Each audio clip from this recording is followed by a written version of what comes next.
Hey, I'm Kev, Mr. Khan. Welcome back to MotoGP 17 and the Rider Career as we're headed to the flyaway races, beginning with the Trancer Motegi Circuit and the Motorcycle Grand Prix of Japan. So we are with a very sunny qualifying session once again. It's a bit like Silverstone.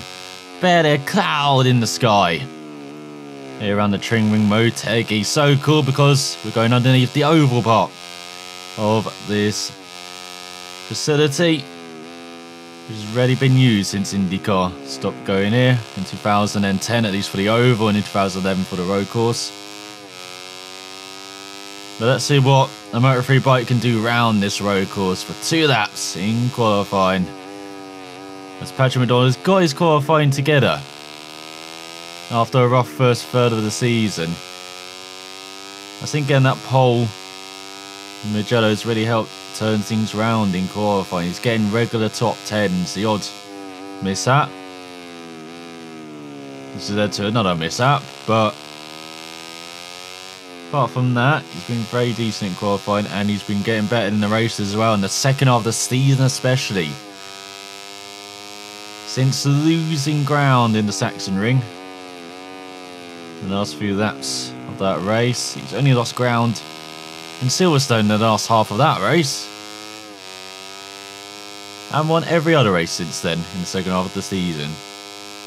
So he's definitely rolled in, is Patrick McDonald, but is it too late for the title? 35 points behind Aron Canet. But then, Japan has been known to throw up a few surprises in championship battles in the past. So we'll see if Canet can hold on round here. If he can get a good result round here, I think he has got his hand on the title, but of course Patrick McDonald will do his best to make sure that he gets his hands on that title. If he just keeps winning, you get close, no doubt. But he's got a very good teammate in One Mir, who's had a couple of off races and actually dropped back in the second half of this season. Well, Patrick McDonald's got much stronger. So it's really interesting to see how they play. As there goes McDonald playing with Di Gianantonio, like he often does every weekend. He has a ball start. He does a 2:06. Not sure how good that is. He goes slightly wide in the first couple of rights, and you'll see that as a regular fixture around here. Lead corners in, leading to corners, straights as well. Quite a few of them around it. This is a very good motorcycle circuit though, very challenging in that middle sector. You know, I said with these straights, good passing spots as he's dead level with his first effort.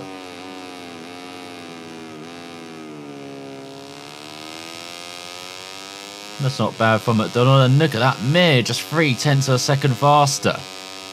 So if we can nail the rest of that up a bit better, Patrick is definitely on for another pole, but he's 0.7 down in that sector. But it is a PB. So if he can just be better as well in the other sectors, he'll be right up there.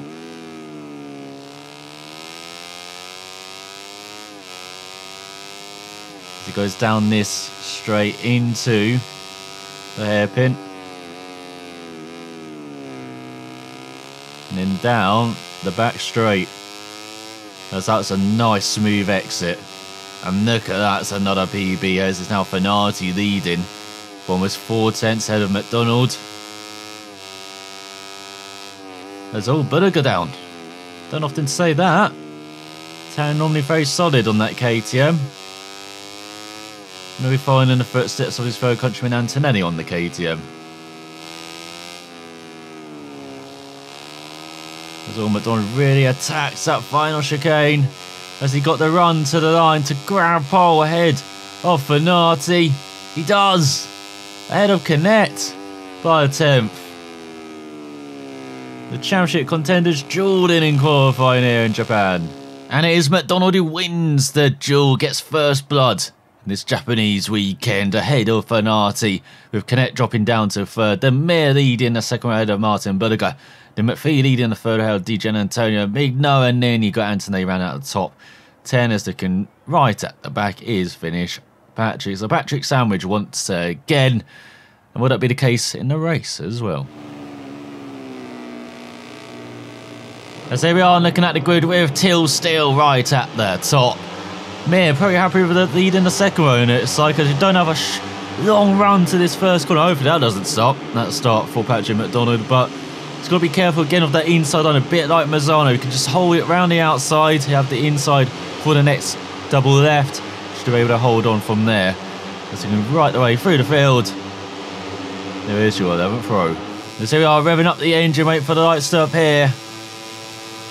And go out for this 5-lap race. So let's see if McDonald can hold this round the outside, or does he need to? As in this side, he's got a nose ahead of Canet. Runs wide, allows Fanati through. So Canet has dropped back.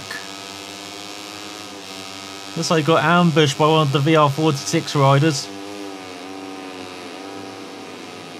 Now he's trying to ambush McDonald, but McDonald not having any of it. And here comes Mir, here comes Martin, is that? So McDonald's been pushed down to 6th, Canet to 5th. We've got a red arrows formation heading into the right-hander, but everyone survives, it looks like. This time McDonald's going wheel to wheel with Canet into the fast right. Oh, they almost touch. Just about survive. McDonald eased his way past Canet. Then almost into the back of Martin. But they're in 4th and 5th at the moment. Of course, McDonald doesn't want that. Forces his way past Martin. Now into the slipstream of Mir. Isn't this like a Fanati? Trying to race away. Does he think he's Arnold Canet or something? As all Mir gets the hairpin wrong. Well, goes down the inside of his teammate. Bash handlebars on the way out. But it's McDonald ahead of his teammate Mir, but he's giving him the slipstream down this back straight. But he's also getting some from Fanati, and it's like break around 100 metres. And it's like, oh, Mir and Martin dive down the inside. But McDonald has picked his way by them. Budiger battling with Canet for 5th. Told you Japan throw something up. Looks like it's thrown up. And Canet battling for a top 5 for the time being. As here comes Fanati battling back against McDonald. Virtually wheel to wheel heading across the line onto the second lap. McDonald leads by 17 thousandths of a second, but then Fanati eases his way back into the lead as German did the fastest lap in opening that. Up to 6th. Good job from Mortel. But for McDonald, it's all about trying to get past Fanati. Veteran in this class, he's seen all the manoeuvres. Very tricky to do that, especially with Mir and Martin on his arse. We'll have to look out for a dive heading into the hairpin. Let's break around 60 metres, and here comes Mir with the dive. Oh, trying to hold it round the outside though. He's now got Migno ahead of Otel. For 5th. So is Martin in 4th, or is it Canet? Because if Canet's falling further down the order, very happy news for McDonald as he tries to take the lead from Fanati round the outside. Fanati gives the room, McDonald also gives more room to the apex and runs wide. He's got a superb run out of the hairpin and takes the lead into the right, but here comes Fanati pushing McDonald right. Replay of the first lap, but this time with Fanati, but McDonald holds on and takes the lead, but how long will he hold it? He's going to slipstream to Fanati here, heading into the tight right-hander. And Fanati dives down the inside. McDonald keeps the tight line and regains the lead. Very composed move there. Martin up to 3rd, ahead of Migno. So Mir's dropped back, Canet's dropped back, and look who's leading. It is playing into McDonald's hands, heading into the third lap of this Japanese Grand Prix. The motorbikes. With Fanati with a bit of a gap as well behind 2/3. After racing away in the lead. There goes Migno past Martin for 3rd after setting the fastest lap. But does Fanati have to sit him in into his left-hander? Doesn't look like it, as McDonald runs slightly wide. Once again he's running with the medium rear. The soft front. And once again, no tyre wear it looks like. We're on the 3rd lap. Expect some tyre wear from the front at least as well. Fanati tries to sweep round the outside. That's ambitious. Almost headed to career with that ambition, but he stays on the track and retains 2nd. And McDonald doesn't want Fanati to be making moves like that. He wants him to hold 2nd behind him. So at least that's more points taken off Canet. And oh, what are you doing, Fanati? Just as I was saying, he needed to hold 2nd. Poor McDonald to take more points off me and Canet. He chucks it off the track. He does end up in career. Mano Fanati, you never know what to expect from him.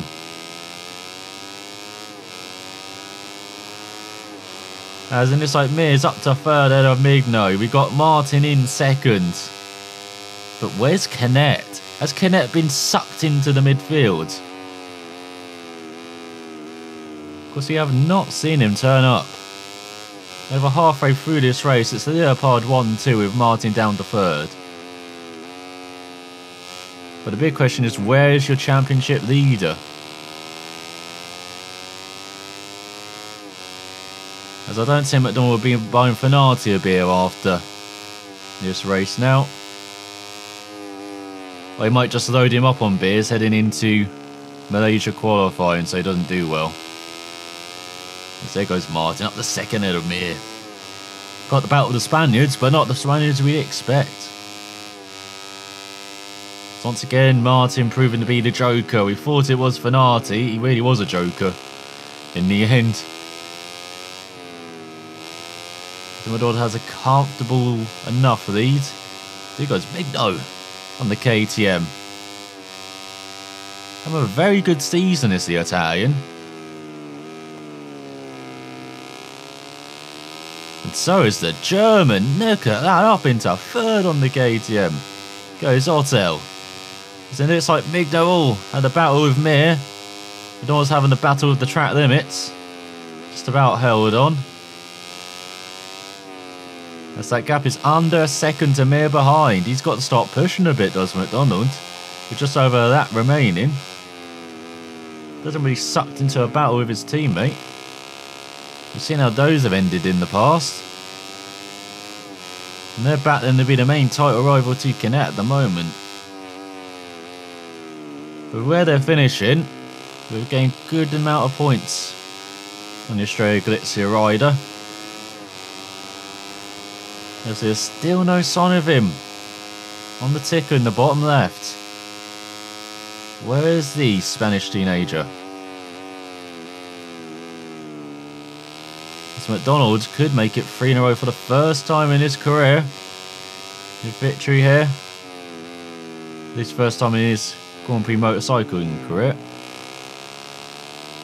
As he head on to the final lap of the race.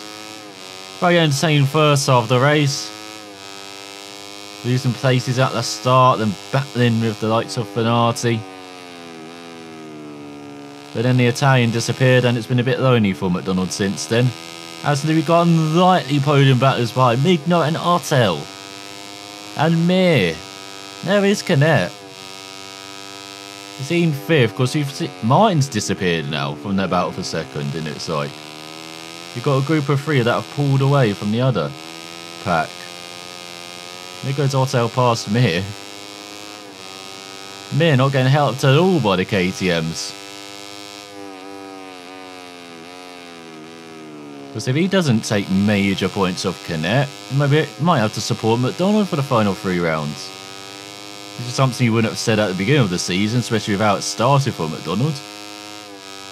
And then my audio went funny. Again, I do apologise for this. It sometimes happens with the focus right there. Just recording it just messes up. I don't know why. Hopefully I'll change to a proper mixer in the new year, so I won't have these issues while recording, and maybe try and figure out how to record a different track as well, my audio, so I don't have to do a voiceover like this with the music underneath, and you can actually still hear the gameplay underneath under my voice. But we've got half of that to go here in Japan. I was talking about the championship implications as well of Min not being on the podiums. There goes Guevara down, the Spaniard, from 22nd. He ain't scoring any points today, as look at that, he's not on the podium, is our teammate, and so if he's not on the podium, he's probably supporting McDonald for these last 3 races of the season, which after the first 3 races of the season I said was unsinkable, with McDonald struggling to get results in Qatar, in Argentina, especially in America as well. But here comes Mir battling the Italian for the podium at the bottom of the right-hander. But oh, he gets it back on the exit, does the Italian, as through the final right-hander comes Patrick McDonald, as Arenas is down, another Spaniard down on the final lap from 25th, not scoring a point for Mahindra, but scoring the maximum 25 is Patrick McDonald. The Kenyan wins again, the first time in his career. He's won 3 in a row. He's charging in this championship, and look at Canet down in 7th. He just got stuck in the midfield early on and could not escape it, as there's Martin in 2nd. No, he grabbed that podium ahead of our teammate Mir, with Otto in a superb top 5 on the KTM ahead of Berger. You got Bashir, McPhee and Di Giannantonio round out the top 10 ahead of his fellow Italian Antonelli by a 10th of a second. Then you got Loy, our teammate in 12th. De Niro, Rodrigo Suzuki scores his first point of the season, the home hero, by a 10th of a second ahead of Della Porta and the Mahindra. Oh, they're getting so close, Mahindra, to scoring a point, but it just won't happen for them. As you can see, other home heroes, Suzuki in 20th, Tuber in 25th, and right at the back is the Thai rider has in the championship. There it is, McDonald less than a race win behind Canet, 19 points separates them, with Mir in 3rd, 12 points behind his teammate, and then a big gap to Martin in 4th, who's ahead of Fenati now by 4 points after that podium, and so is the Sky Taylor teammate ahead of his teammate Berger by 4 points. And then you've got Bashini Otto up to 9th, 3 points ahead of Murphy. Seems to be faded unfortunately this season, the Scot. And you've got Di Giannantonio 11th, Anthony 12th, and there's the other Leopard rider in 13th. As looking further down there, Sasaki up to 21st behind his fellow countryman Suzuki in the championship now after scoring his first point of the season, just ahead of Della Porta. And there's finished Patrick right at the back. Has in the constructors standings, Honda still got maximum amount of points. Look at that, still unbeaten this season, now 166 points ahead of KTM, Mahindra and Peugeot yet to score. So perfect reputation weekend once again for Patrick McDonald, and look at that, 3 wins in a row heading into the final 3 rounds of the season, and that begins with Australia. I did record this back to back with Japan. I didn't realise the issue, so unfortunately I'm going to have to commentate over the top of Australia with the music in the background. I do apologise for this once again. But round 16 of the season, let's look at these 2 qualifying laps for Patrick McDonald round this fast flowing and beautiful Philippine circuit, one of my favourite circuits on the calendar and throughout the whole of the world as well. Works well for 4 wheels, even better for 2, as we will see as he goes for the first corner. Look at this, around 130 miles per hour, get it down to around 100 on the exit in 3rd gear, and then the second corner very deceiving. And it looks like you need to take a tight apex at first, but maybe going a bit wide like this is a bit better, because it's a very tight radius corner, very deceptive over the hill as well, and you really have to launch the bike through this, because you've got a long flat stretch through the Casey Stoner corner heading into the hairpin. Very heavy braking, very easy to lock up, go wide and see there's lots of runoff there of the grass and the gravel. It's not like modern circuits, it's fantastic. And then it's up the hill through the left hand. Again, you can brake very deep into this, make sure you're not locking up the front, and take that in 1st gear, does McDonald. Get it down to 1st gear for these Moto3 bikes, maybe on the MotoGP bike being 2nd, or even a Moto2 bike. Then these fast flowing corners go rising up as Suzuki's down early in this session, and then through the left hander up the hill. This is probably McDonald's best circuit, best corner on this circuit, should I say. Probably his best circuit as well, maybe Theo Biden. So go down the hill now, you've got to brake before you do actually go down through for that rise, for that dip into the hairpin. And then the final couple corners, definitely 2 corners on a Moto3 bike, maybe not on a MotoGP bike late in his career for Patrick McDonald, but on this Moto3 bike you've got to attack this final corner, slight lift in 4th gear, then nail the throttle for this long front stretch, and that is a lap of Philip Ireland, and that's a pretty decent lap as well. Apart from that mistake in the second corner, didn't seem to make too many. Dear Patrick McDonald, that's a 38-4. Hope he can keep on his good qualifying form with that lap as going into the first corner. Got some riders coming out for this qualifying session. Still very early on in the session, but McDonald getting his laps over very quickly as he goes through the right hand. That's a bit of a better run through there. Looks like it at least as he gets on the power. That rear tyre crying for help. But look at that, 3.5 tenths faster than his previous lap already. Fantastic job from McDonald as he goes through the bump and through that left-hander. Suzuki's now down.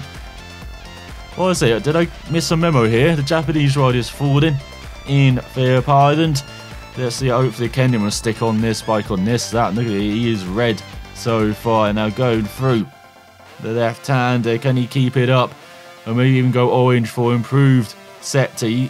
He's still fastest, but he's lost a 1/10.5 through that sector. Maybe just under braking into there, and you saw a bit ragged. And now up the hill through the fast left-hander as Canet goes fastest, 37.9. McDonald half a second off the pace. He needs to really gun it in these sectors as he is orange, but look at that, 7 tenths behind Canet. It really is that sector where McDonald's losing out, but in this final sector, if he attacks his final couple of corners, maybe he can make up that time to the Spaniard, to his title rival, who could grab a vital pole here in Australia. But let's see, for the final corner, a bit wide for McDonald, but he's gunning it, and he went a bit wide. Maybe that's affected his run to the line. Let's see, as he guns for it, he's going to be a 38-4. He doesn't improve his lap time. He's half a second off Canet, but it's Bernard who grabs pole with 37.7 by 12,000 a second ahead of me. Canet on the front row though, in third, and Berger, Martin, McPhee, Dijan Antonio, Bastien, Migno and Otto rounds out the top 10 ahead of Anthony and McDonald, who's on the fourth row. Not the qualifying that McDonald needed, but he's still just outside the top 10. He's not swamped into the mid pack, he's just at the front of it. As looking further down, you've got Loy on the fifth row as usual. And in the race, here we are looking at the grid, as you can see, it's Fanati, Mir, Canet, and then right back in the fourth row, there's McDonald, not looking very happy after that qualifying. Looking further back, there's Loy in 15th. Hopefully Loy doesn't get into his teammate like he is on the warm-up out. What are you doing, Loy? Back off, mate. Back off. Don't be doing that into the first corner when it goes green. As we are revving up the engine, waiting for the lights to appear. And go out for this 6-out race as McDonald gets underway. And that's a fantastic start. He's already jumped up a couple of positions into the top 10. Maybe he could jump the third row as well. He's getting good slipstream of the Sky Italia riders. Looking to the inside of, I think that's Bastianini as well, of McPhee. Oh, he's pushing McPhee. He's going while he's on the grass. But he somehow holds on, does McDonald. And now he's breaking into this left hand in the mid-pack up to 7th. Very good start from the Leopard rider. He's just ahead of Martin as well, into the top 5 with Canet. As you can see, battling Berger for third. But it's Mir leading ahead of Fanati. And we've got Martin behind. But fantastic start for McDonald from 12th to 5th in that first set. He needed that. And now he's right on the tail of the top 4 as we've got Canet at the rear of it. We'd like that. Canet off the podium. That could really help McDonald if he wins this race. So you got Martin battling like hell with Minno behind the podium finishes for the last round in Japan. Knocking horns once again as we got Canet up into third as Mir's dropped back in the space of a couple of corners. Got Fanati still leading. As in this side, Berger's in third for not for honor. Here comes McDonald round the outside of all 4 through the left, and a fantastic decisive move from McDonald. Can he hold off Fanati? No, into the hairpin. Yes, he can. So McDonald leads at the end of the first. I didn't expect that. I thought maybe grab the top 5 after the first. That would be very good and settle in for the race. But McDonald, he wants the victory. He needs the victory, and now he leads at the end of this first lap.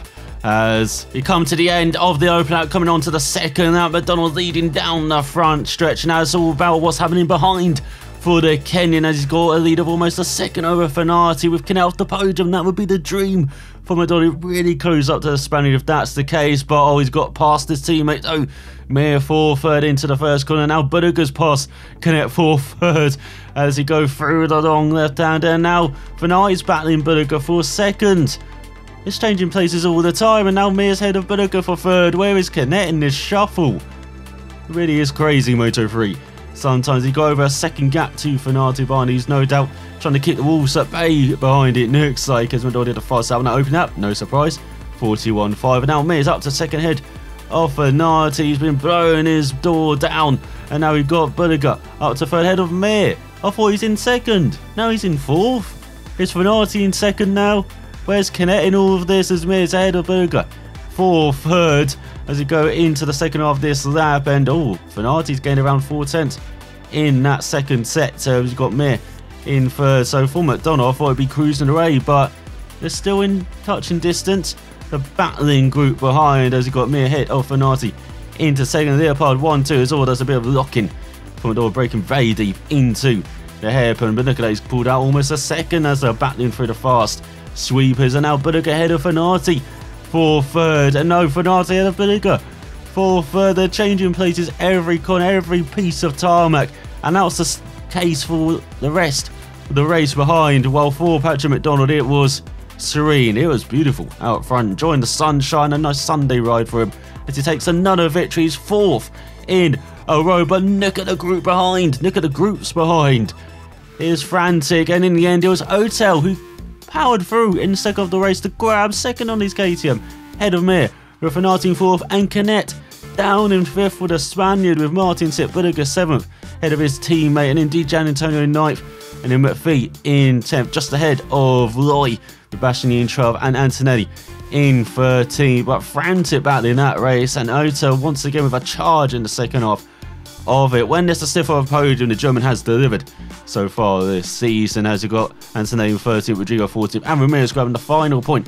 Just ahead of Sasaki, almost made it 2 races in a row, did the Japanese rider, but he's 43,000 of a second off it in the end. As at the back, you got Adam Nuruddin, the Malaysian. As in the championship now, it's just a 5-point gap between McDonald and Canet. It's now destiny's in both of the riders' hands. As Mir 26 points back with 50 to play for. He's out of it now. He is definitely backing up McDonald. With Martin 4th, Fenati 5th, Rigno 6th, Bulliger 7th, Bastianini 8th, Otel in 9th ahead of McPhee. Bit of a gap now of 17 points. And DJ Antonio just 4 points behind the Scot in 11th. They've got Antonelli 12th and Loy in 13th, 70 points behind the Italian on the KTM. As what a fantastic result for McDonald. It really is going to be close in the final 2 rounds. Of course, Malaysia's been kinder to the pass of the other McDonald, so it could play into McDonald's hand. And then maybe Canet will play into his hands in Valencia's Honda. Maximum points still, 171 points ahead. Okay, to Mahindra and Peugeot yet to score.